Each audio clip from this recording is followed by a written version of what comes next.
Hello and welcome to Death Expo. This is a special event presented by End of Life University. I'm Dr. Karen Wyatt, the founder of End of Life University and your host for Death Expo. I'm so glad you've been able to join us today.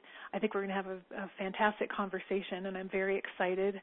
My guest today is Caitlin Doughty, who is a mortician and funeral director in Los Angeles. And ever since I saw her first video, the first video I saw of her YouTube series, Ask a Mortician, I've been wanting to talk to Caitlin, so I'm very excited that she's here today, and I'll just tell you a little bit more about her. Caitlin was born and spent her childhood in Oahu, Hawaii, and after high school attended the University of Chicago, where she graduated in medieval history. She then moved to California, where her first job in the funeral industry was as a crematory operator. Since then, she has worked as a funeral arranger, a body van transport driver, and returned to Cypress College for her second degree in mortuary science. Currently, she works as a licensed funeral director mortician in Los Angeles and is in the process of opening her own alternative funeral service, Undertaking LA. The Order of the Good Death was founded in 2011 with the goal of bringing the realistic discussion of death back into popular culture. Caitlin's web series, Ask a Mortician, and the Order website have led to features on National Public Radio, BBC, The Huffington Post, Vice, the LA Times, Jezebel.com, Forbes, Bust Magazine, and Salon. Caitlin's first book, Smoke Gets in Your Eyes and Other Lessons from the Crematory, is a New York Times bestseller, and she's currently on a book tour and taking time out from that tour to talk with us today. She frequently gives talks on the history of death culture, rituals, and the funeral industry. In 2014, she'll be presenting for groups as diverse as the Center for Inquiry, South by Southwest Interactive, Dan Savage's Live Lovecast, Upright Citizens Brigade, and the Ontario Coroners Association. You can find Caitlin at her website, orderofthegooddeath.com, as well as on Twitter, Facebook, and Instagram. So, Caitlin, thank you so much for joining me today, and I really appreciate you taking time out to be here. Yeah, thanks for having me. That was quite an introduction. That's everything I've ever done in my entire life. Yeah, we kind of just summed the whole thing up right there. Yeah, nothing more to give. Let's not even do the interview. I'm spent. Well, actually, I know from reading your book and studying your website, you have tons more. You have so much information and knowledge to share with us. So I really want to dive into some of that. Normally, I ask my guests just what in your life led you to where you are right now, to this work that you're doing around death and dying. I know you have a story about that because I read it in your book, and I just wondered if you'd just tell our listeners who aren't familiar with you a little bit about what makes a young person like you interested in working in the funeral industry. Well, I had always been really interested in death. I think the story you're probably talking about is that I witnessed a traumatic death when I was young. And yeah. I don't know that for me doesn't explain it. For me, I think that's too easy a way out to say, like, oh, well, you saw something negative death-wise when you were a child, and now it makes total sense that you're this weird, dark person in the funeral industry because, you have this trauma and it put you in this weird place, as opposed to the fact that we all should be interacting with death and understanding death and being involved in death. And I really felt that absence throughout my life and throughout my childhood because I didn't have a better relationship with death, and it felt, I guess something always felt a little off for me. So when I graduated with a medieval history degree, which was very deathy in its nature, I got a job in San Francisco, Oakland, actually, working at a crematory, which means I was the one who cremated the bodies when they came in. And that was the real transformation point for me, because it became clear to me just how distant from death we really were in our culture and all of the things that might need to happen to get that relationship up and going again. And that started a 7-year, almost 8-year journey that I've been on to change that. Mm-hmm. Well, one thing, as I'm a retired hospice physician, and many of the conversations I've had in this series are about how we can improve the way we take care of the dying in our country. But what impressed me from reading your book and your materials is your point that we also need to learn to take care of the dead, and that our problem with caring for the elderly and the dying is that we don't want to look at death at all, and we've really distanced ourselves from caring for the dead, and we won't be able to improve end-of-life care unless we do both. We have to look at all of it. Absolutely. It's definitely, and I talk about the good death, and I have the order of the good death, and I think that the good death is absolutely a multi-pronged attack on the way that we're currently doing things, and that includes things before death, during the process of death, and after the death occurs. And we need allies in all different parts of the system, especially hospice, and especially funeral directors, to have the whole series of events that leads up to the person being prepared to die, and no one's ever really completely prepared to die, but being informed of all of their choices, being aware of what they can and cannot do, having all the options available to them, and also feeling comfortable with what's going to happen to their body, and the family having some kind of ritual or some kind of closure when the death actually occurs. So it's a process that's not just one part of it. It needs everybody involved, and that's what we're doing here, and that's what you're doing and what I'm doing. Mm-hmm. Well, your book, Smoke Gets in Your Eyes, is filled with stories, many fascinating stories, and of families that you worked with who lost someone, and you were involved with some sort of disposition of the body in your work. But one part I found heartbreaking is how many times families decided to forego a ritual, and how many times there was nothing like a ritual present. And I feel like that's a big issue in our society, and I know that's something that you talk about as well. It is. So often it was just me there in the crematory, and it was almost like a body disposal factory of some kind. We had the two big cremation machines going, and I would process the bodies, and I would put them in the machines and do the cremation, and there was no one there with me.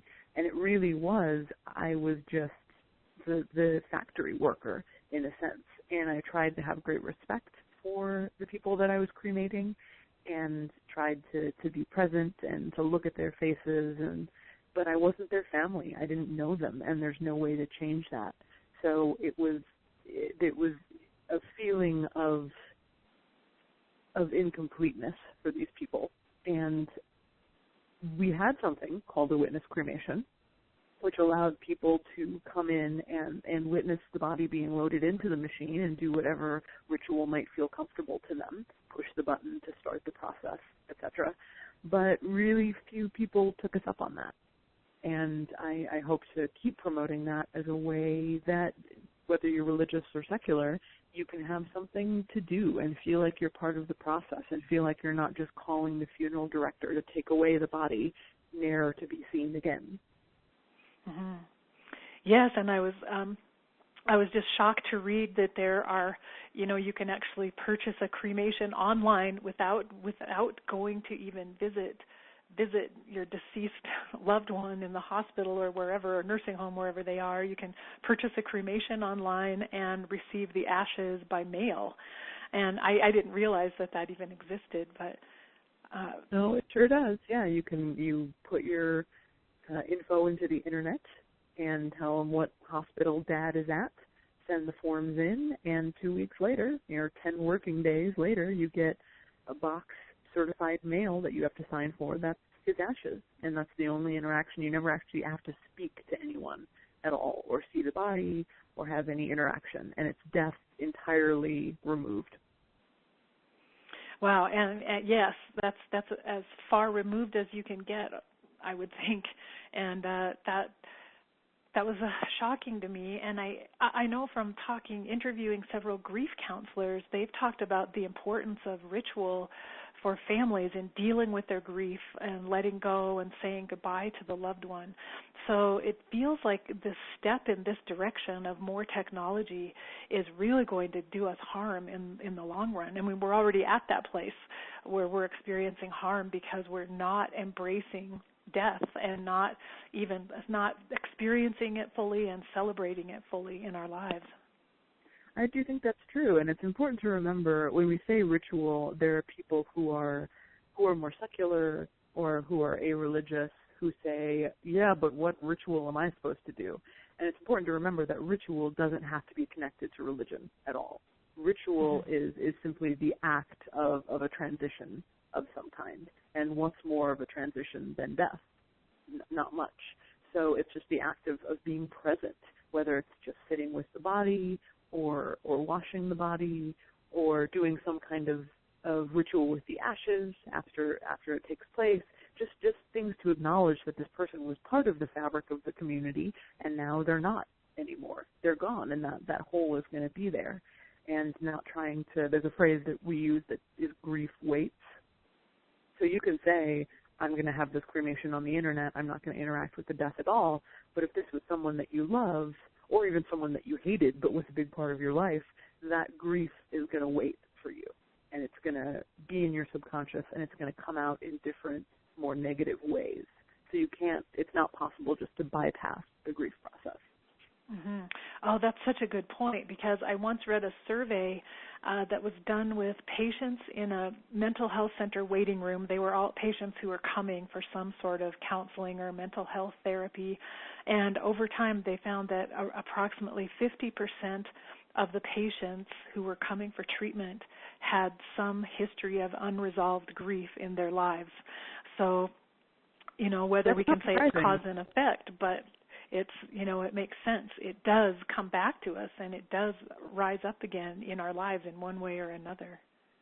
Absolutely, and this is kind of a tacky example, but if you've ever seen the show Hoarders, the show on TLC where people, yes. are horrific hoarders, and what was surprising to me, and this is not science or anything, but each story, each narrative of why the turning point was where they became a hoarder has to do with, I lost my mother and I never got over it, or my husband died and then it started. Every single one has something to do with some kind of death story and unresolved grief. And I think there's a lot of mental illness in our country that does have its root in unresolved grief, whether on someone's death that you loved, your own death that you can't come to terms with, a death you've witnessed. I think that death really runs through the fabric of a lot of our problems engaging with the world. Absolutely. Well, one thing I really enjoyed and found fascinating in your book is you traced a lot of the history of death and dying in our culture and society and the funeral industry. And I've seen it as well in the medical field. I've seen how medicine has really distanced the dying process and almost ignored it, almost decided that dying doesn't have to happen, as if we can fight it. We'll find enough technology or enough medications. We can hold death off. And so I've seen it in my own profession, but you've written very honestly about the funeral industry and how the funeral industry has had a hand in some ways in our denial of death. Right, and the medical industry and the funeral industry, it really was around the same time, 1920s, 1930s, where they came in and everything became professionalized. Because prior to that period, people used to die at home. And not only did they die at home, the body was taken care of at the home. And then it became, no, you have to die at the hospital where dying can be regulated and safe and sanitized. And then the body needs to go to a funeral home where it can be regulated and safe and sanitized. And so these things that families had been doing themselves for thousands of years of human history was taken into the arms of professionals. And funeral directors, the way they started, funeral directors weren't people who were experts with the dead body. They were just people who sold you things. They sold you use of a funeral carriage. They were cabinet makers who knew how to make coffins. They were people who sold you mourning rings or mourning fans to give away at the funeral. They weren't professionals, quote unquote. But when embalming came in, chemical preservation of the body, it was decided that they needed to professionalize. They needed to be people who did this job that nobody else was qualified to do. And that's when the push towards professionalization happened. And that's, I think, where we went wrong in a way, because everybody is qualified to take care of a dead body. Not everyone is qualified to perform medicine on a body necessarily, but everyone is qualified to care for a dead body. And that's where I think the sense of what a funeral home is and what a funeral director is went wrong.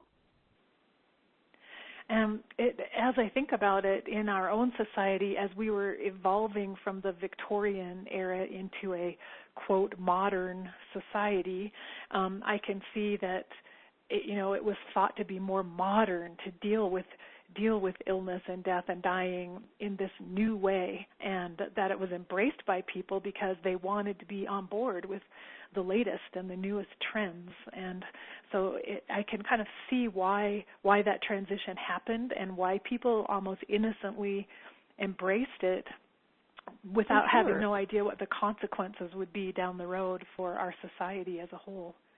Sure, and there was an obsession with sanitation coming out of the Victorian period as well, which, in some ways, obviously, in a medical context is good. Germ theory is good that we know about that. And the improvement in water quality and the way that we perform medicine or surgery obviously drastically improved. But it was that, and I think it was also this sense of, in some ways, grief is hard, and the process of taking care of a dead loved one is very hard. And being able to pay someone to do it for you, especially somebody who's holding themselves out as qualified professional who knows exactly what to do with the body, is appealing. And it makes you feel like, oh, hey, I'm doing the right thing. This is what I should be doing. And there's not a lot of, because it's death and we're afraid to talk about it, there's not a lot of questioning of that system. Mm-hmm. And I remember, now I probably won't state this right, but I remember a quote from your book, something about the privilege, it's a privilege of developed society to not have to see corpses in our day-to-day life, whereas in third world countries, that's a common daily experience. I'm not sure I expressed that properly. Yeah, that's pretty much exactly it. Yeah, it's a real, talk about first world privilege, that's seen in the way that we get to live. There are people who are 50 years old, 60 years old, my mother included, until recently, who had never seen a dead body in their lives because we do so well at hiding them. We have unmarked vans that pull up to the back doors of hospitals to pick up the bodies. People come to hospices in the dead of night and sneak the person out the back. In hospitals, there are gurneys that have holes in them to put the body in and then a flat top over it so you can't tell that there's a body under the sheet. So we have all of these systems in place to make sure that nobody ever comes into contact with a dead body. Whereas if you're in some place like India, on the Ganges, there's dead bodies floating down the Ganges. There's cremations happening next to the river. In many third world countries, there's all manner of interaction with the corpses and corpses being paraded down in a public street, just things that we would never see in a first world country. And it's a privilege, but privilege loosely defined, because in some ways I'm not sure that it is a privilege. Oh, exactly, because we've lost so much. We've lost so much of, I think, even our appreciation of what it means to be alive, how precious every moment of life is when we're not aware of death, and we don't even understand that this life is fragile and we could lose it at any moment. We take life for granted. Sure, and when you don't see death or dying or dead bodies, what is there to say that death is real at all? There's no proof. You've never seen anything that really tells you that death is real, other than TV, which is obviously fake and the person can pop right back up again. If it's a cartoon or if it's a person on a crime show, they're still alive. They're still living. So what is there really tangible to tell you that life is finite? Oh, exactly. And without facing that, without facing the finiteness of life, you miss out on the depth of life and the deeper meaning of life because you're not compelled to search that out.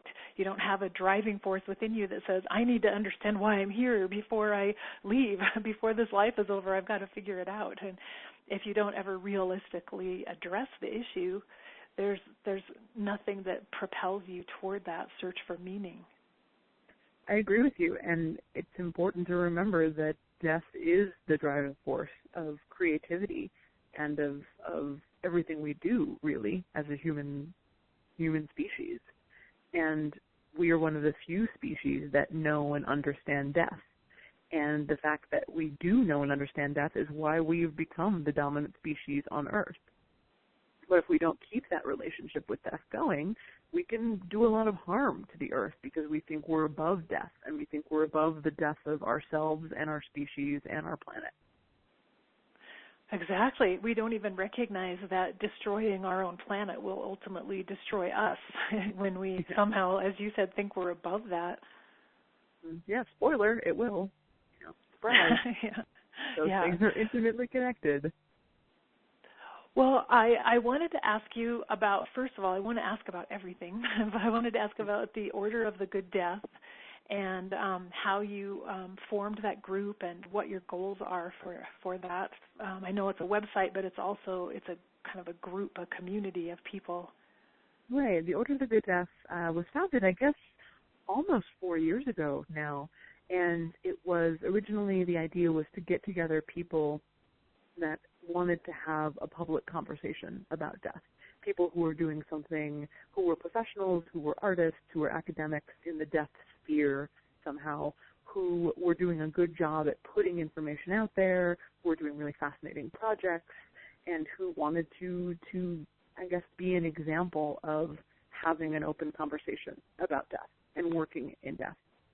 And it's grown and grown and grown since then. It started with probably 8 people or something, and it's grown substantially since then. And now the idea is that anybody can be a member of the Order of the Good Death if they have the same principles we do, which is that this is a fascinating time to be involved in the conversation about death, and it's a fascinating time to work in innovation around death, and that, we should all be having this open dialogue about it. And so, yes, it's grown to that. And then we now have something called Death Salon, which grew out of the Order of the Good Death. And Death Salon are public conversations events. We had the first one in L.A. We had the next one in London. We just had one in San Francisco. And we're bringing it back to L.A. at the Getty Villa, the Getty Museum, to their day-long or sometimes multi-day-long presentations of people in the order or adjacent to the order sharing their work and sharing their research and having the public come in and get much more of an intimate view at what these people are working on and being able to keep that conversation going that way. So it's really grown, and I'm really proud of what we've been able to do in the past couple of years. That's wonderful. So I'm thinking there will be some listeners here to our conversation who may like to apply and become a member of the Order of the Good Death. So I would encourage people to do that if you feel you have something to contribute, because we need more of this. This is my feeling. As much networking and collaboration and connecting as we can do, we'll be increasing the power of this movement absolutely exponentially Yeah, absolutely. And the idea now is that, again, anybody can be a member. The people who are on the website are people that I'm working in direct collaboration with, but I'm also always looking for new collaborators, and especially people in the medical field, because originally it was much more geared towards people working post-mortem, pathologists, funeral directors, academics about mortuary history, but it really has become a point now where we do want the continuum of collaboration, like we were talking about hospice workers, medical professionals, people who are involved in grief counselors, people who are involved in all parts of the death and dying process. Mm-hmm. That makes so much sense, because we really do need to address the whole issue and all sides of the moment of death, both sides of that, if we're going to make progress in this country in how we deal with really death. Agree. All right, so that's just one thing. I would encourage people to go to orderofthegooddeath.com and check out that website and see if there's a way to become involved in it. But then I just have to tell you how much I've really enjoyed your videos, Caitlin, on the Ask a Mortician series, and I want everyone to know about that too, because it appears to me at least that you're really attracting a younger audience through those videos. I'm not sure, but I see you have had as many as 100,000 views on some of your videos, and I'm guessing those would be younger people. And I love it that you're putting this information out there for that people of all ages can consume in a way that is appropriate for them. So I'm just curious how you got the inspiration to do it. Oh, well, thank you very much. And yeah, it is, I mean, there really is people of all ages who watch them, but majority are younger people, are people in their 20s and 30s. But really all ages and spectrums do watch them. But Ask a Mortician came about, I was working at a funeral home here in Los Angeles, and I just started the Order of the Good Death and was looking for ways to get information out there. And there was a woman who was the vice president of the company, and she was making informational videos for the company, and they were not the best. They were like, here are the cremation options you don't know about, and then at the end of the video, you could see her walk up and turn off the camera. Oh, cringe. And I was looking at it and thinking, why didn't they just ask me to do this? I don't know anything about video editing, but obviously teenagers on YouTube can figure it out. I could probably figure it out.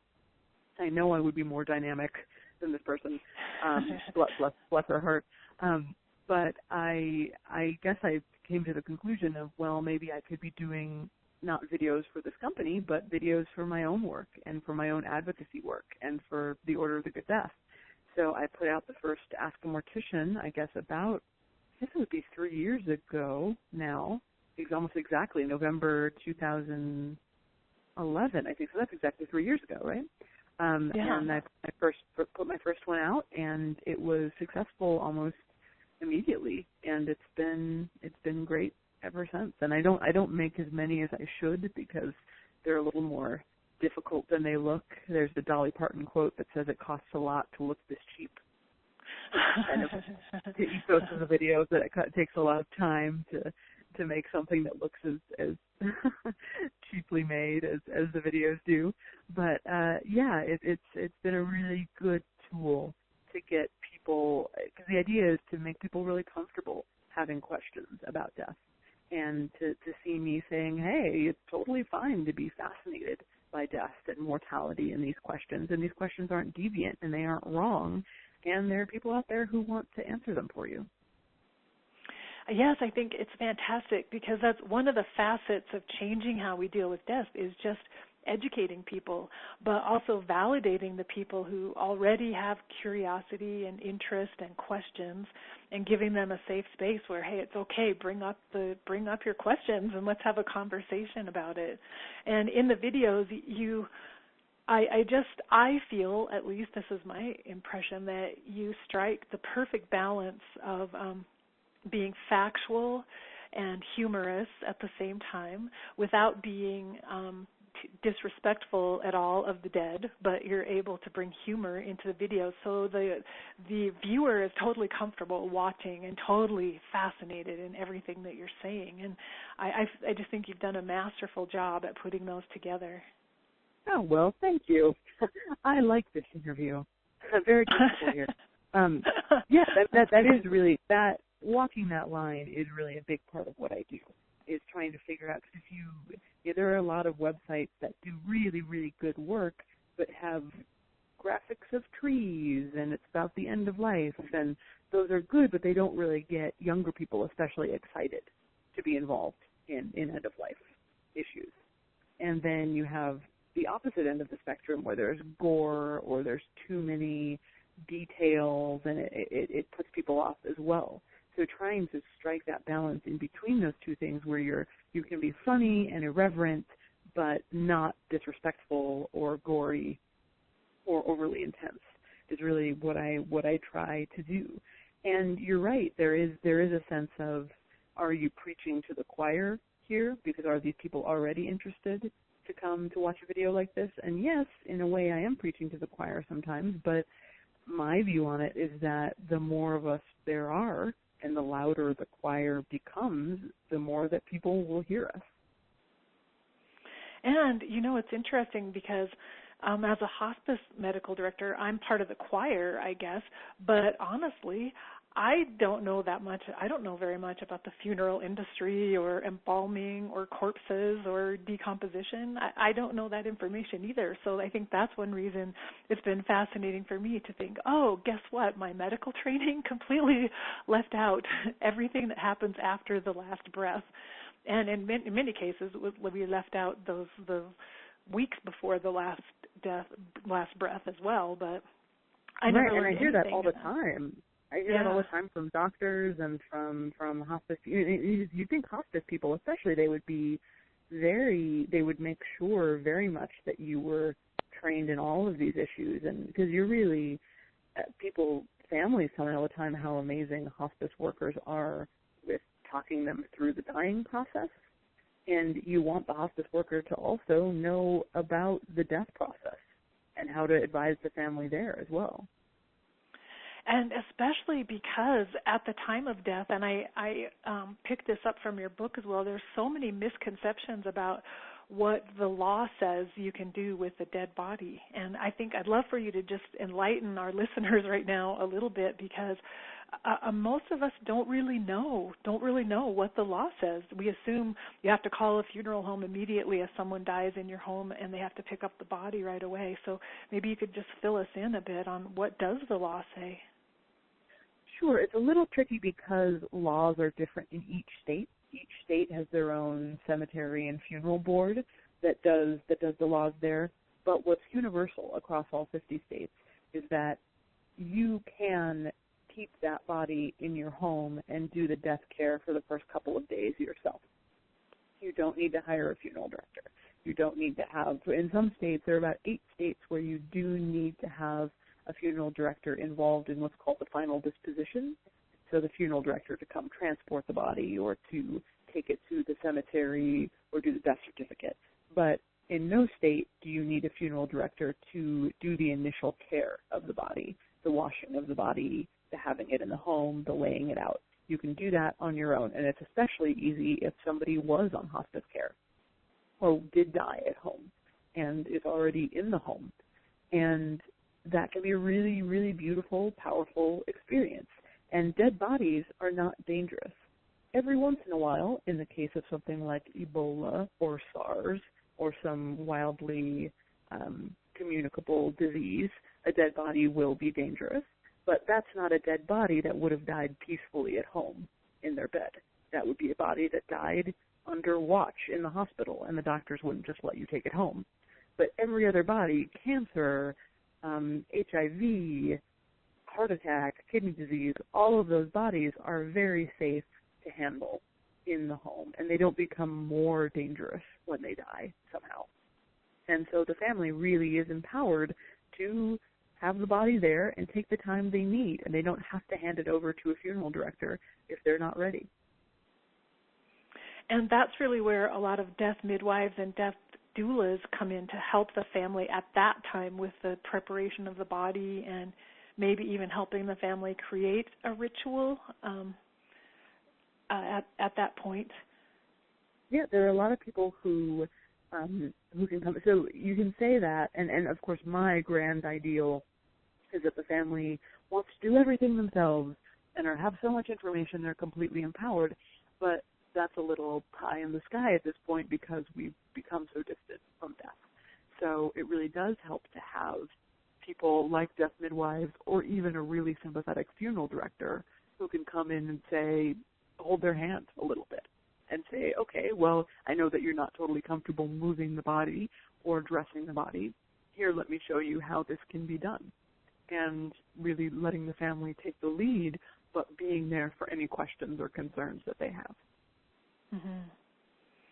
Yeah, that's really wonderful. And so I think it's so important that we be aware of what our options are, and even for hospice workers to know when they're counseling a family what the options are, so that they aren't just pushing, like, let's call the funeral home right now and have them pick up the body. So that they're not pushing in that direction, but opening it up in case the family would like to keep their loved one at home longer.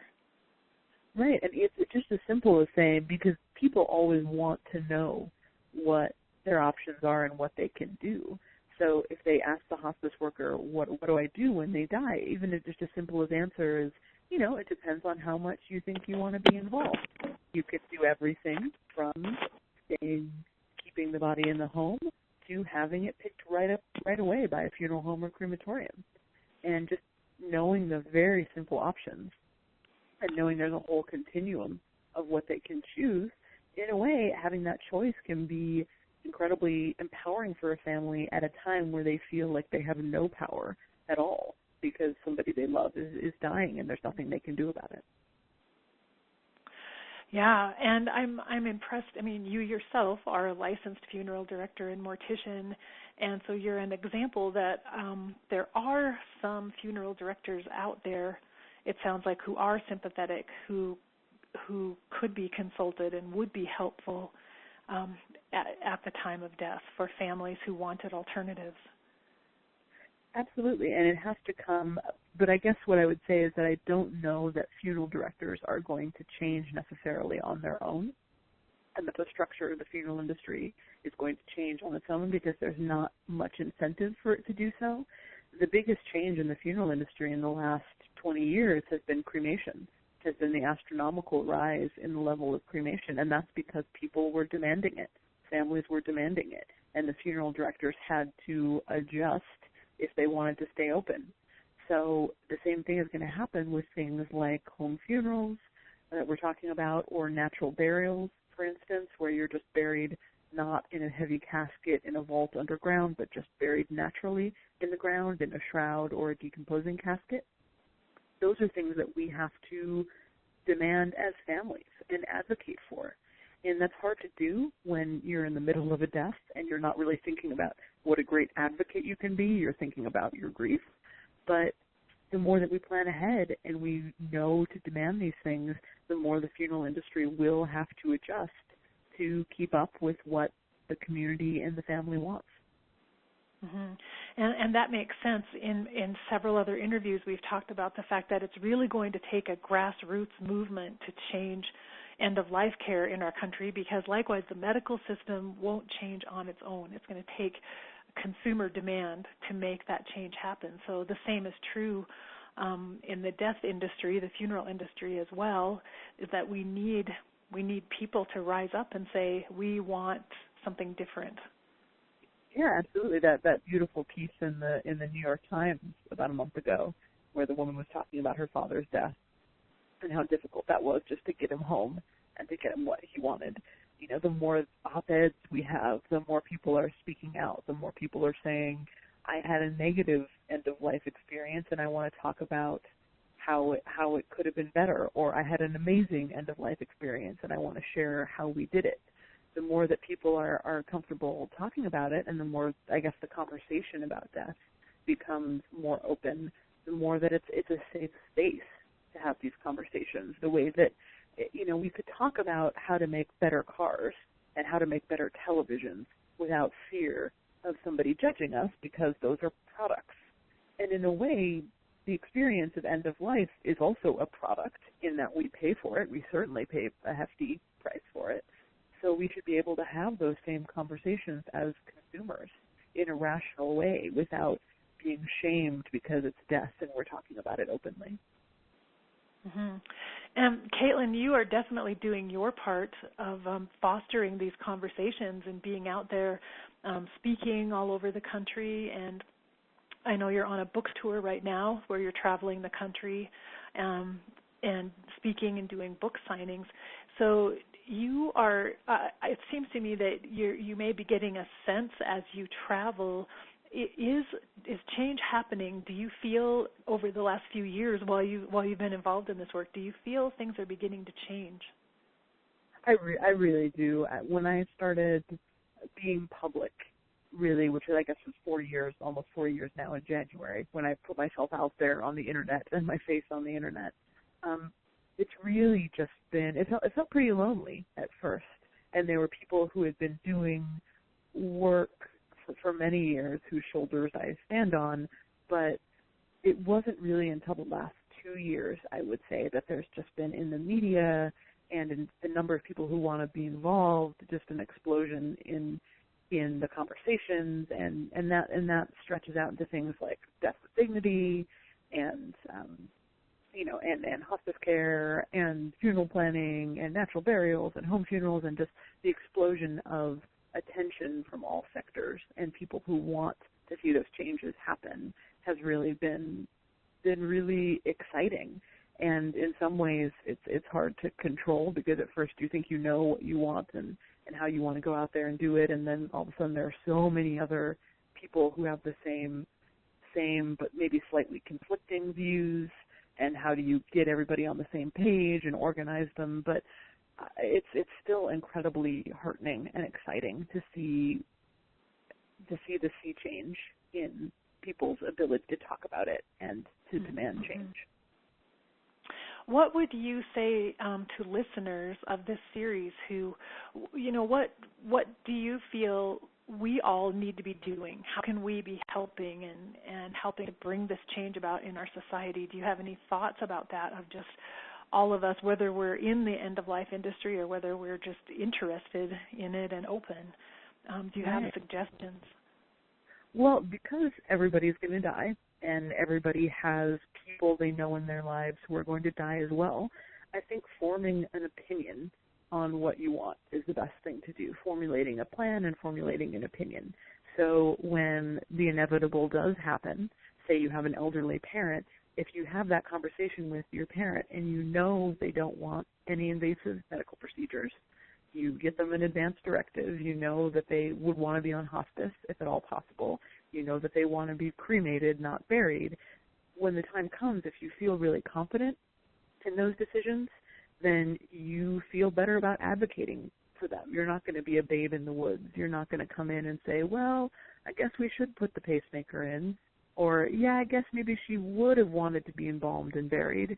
If those aren't the things that your mother wanted, then you need to stand up for them and be that advocate. And it's only through your own education and sense of self around that you can feel confident doing that.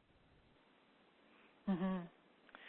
Oh, absolutely. So I think each person needs to feel empowered, and getting more education is the beginning, and finding out what you don't know, and then having conversations. That's so crucial, to sit down and have the conversations with our families and loved ones. Especially with the knowledge that this is not something that might happen. This is not planned. It's not like getting hurricane insurance, because there might be a hurricane. There will be a death. Death is coming for all of us. So planning is never a superfluous thing. It's a necessary thing. Mm-hmm. And I love that all of your work reminds us constantly of that. Death is always present with us, and even when we have these conversations, we need to remember that and not think, well, death is something that I deal with every now and then. Every now and then I'll look at it. But I love the point that you make, that we need to keep death always in our vision and be always aware of it, respectful of it, but also even love death for what it brings to us. Right, because not only is death inevitable in the sense that we're going to die, it's inevitable that it's running a lot of our lives, and the fear of it is what is pushing us forward and pushing us to achieve. And we don't have to love it when our mother dies. Of course we're not going to love it when our mother dies. We had a relationship with her, and that's not going to be happy or exciting.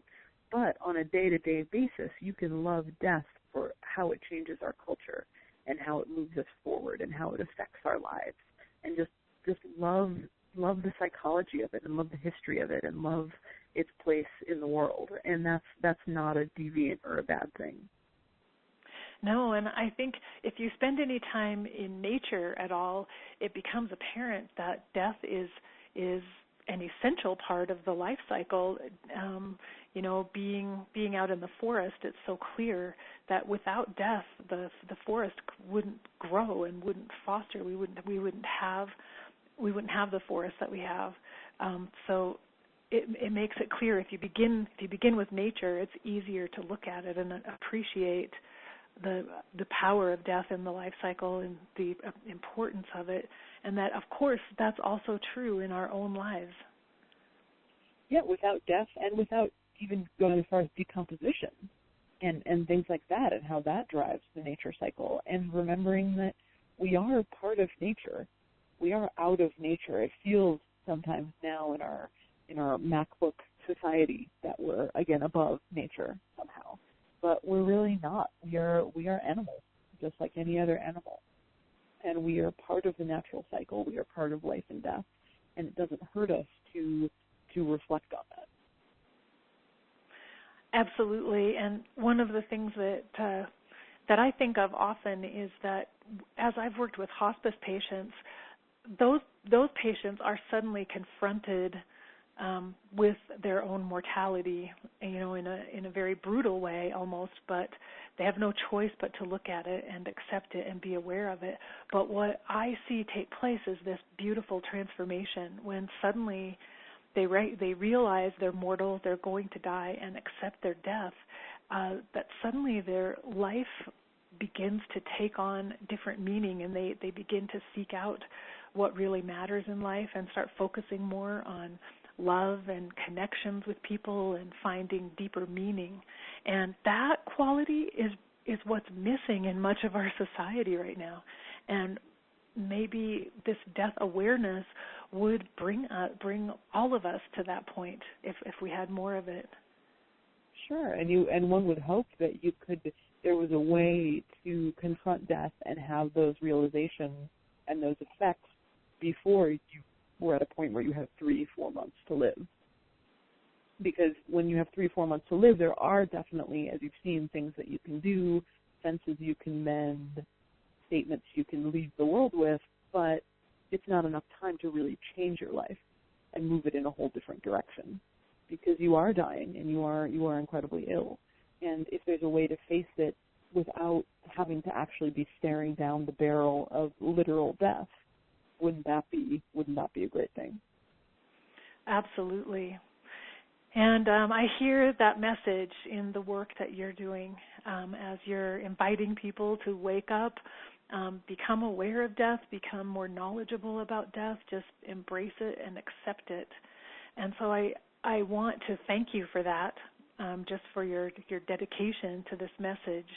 And I know that you have to get going soon, so I want to remind our listeners how they can connect with you. First, one thing is through your website, orderofthegooddeath.com. Right, exactly. Yeah, orderofthegooddeath.com.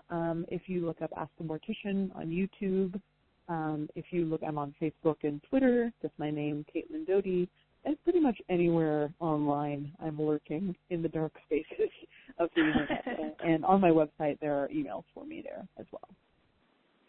All right, and yes, I encourage everyone watch the YouTube videos. They're very entertaining, but also informative and fun. And the book, Smoke Gets in Your Eyes and Other Lessons from the Crematory, it's a fantastic read. And I'm so happy that you've had so much success with that, with your book, Caitlin, and excited to see what you come up with next. Yeah, thank you so much, and thank you for all the work that you do. And let's keep the conversation going.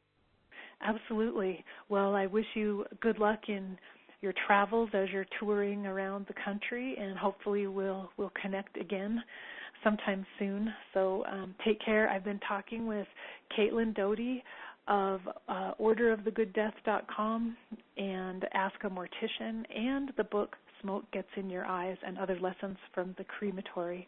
Thanks to everyone who's tuned in today and listened to this interview. I really appreciate your time and attention and participation in these conversations by being there to listen. So take care and goodbye.